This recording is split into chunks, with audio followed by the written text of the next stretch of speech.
имаме дискусија која што трае од моментот на формирањето на оваа влада. Ние сме свесни дека има спор за кој што треба да има достоинствено решение. Разликата помеѓу нашите претходници и нас е што ние го ставаме тој збор достоинство пред зборот решение. Не може решение да има по секоја цена.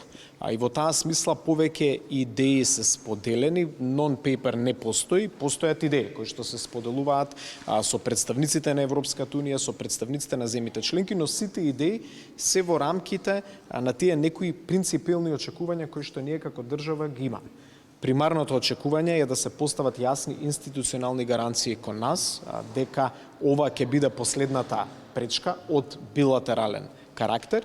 И второто многу суштинско прашање е прашањето на непримената на пресудите на Европскиот суд за човекови права од страна на соседна Бугарија, кои што се поврзани сами по себе со малцински права во една држава земја членка на Европската унија. Повеќе прочитајте на mkinformer.com или на линкот во коментар.